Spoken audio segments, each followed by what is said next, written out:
This is great.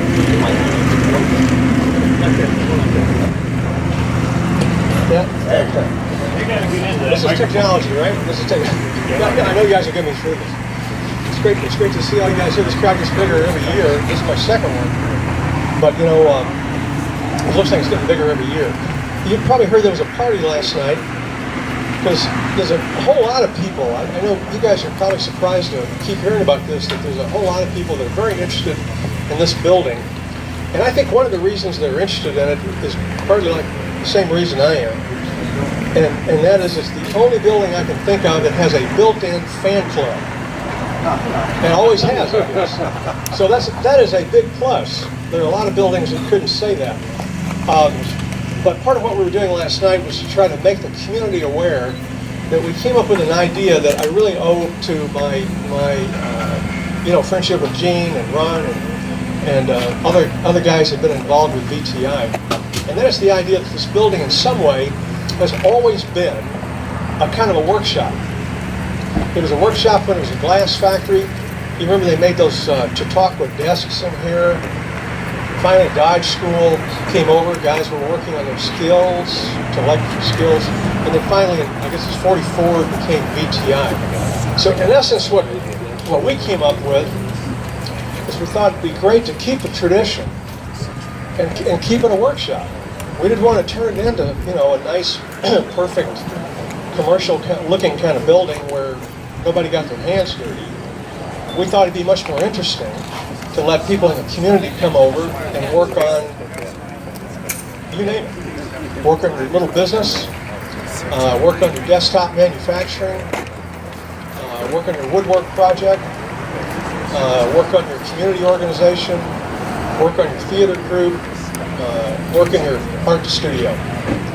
So we wanted to kind of keep the original inspiration of the building in that way, as well as keep the history. So as you guys already know, part of this project, and in fact one of the value of the project as far as the city of Valparaiso is concerned, is the great history that goes back here a long way. So we're trying to pull that together and capture that.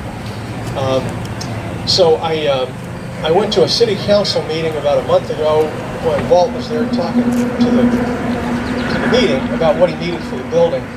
And all of a sudden, the agenda got interrupted as the mayor and then all the city council went off on the building.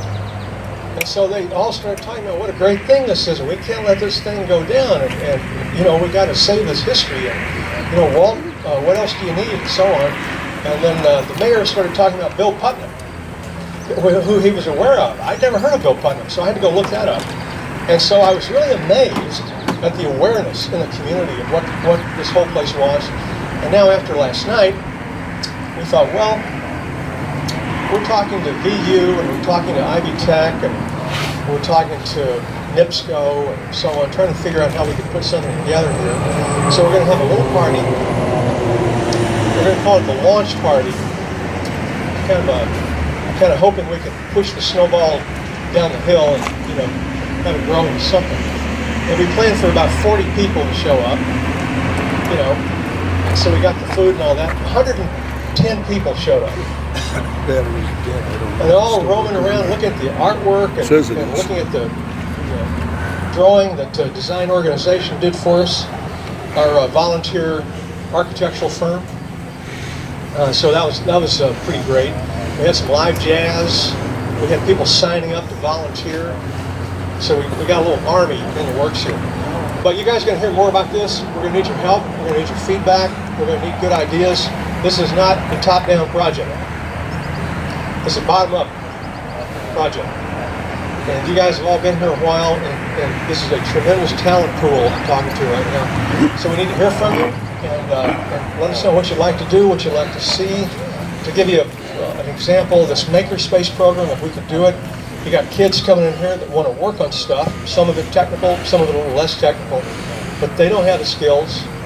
So what we see is kind of an intergenerational program where you get kids after school, or even not kids, just young people. When they come over, they want to make something, they want to work on something, but they got to have somebody to coach them through it and have some fun while they're doing it.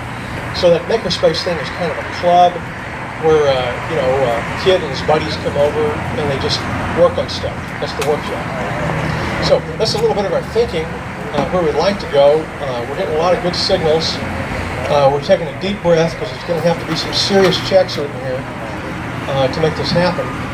But we've been looking at other projects around the region where it has happened in different ways, different models that we can borrow from. So we think this is completely doable. But as I say, I don't know if we would have come up with all this if we hadn't had the fan club in place from the very beginning. So thanks a lot to all you.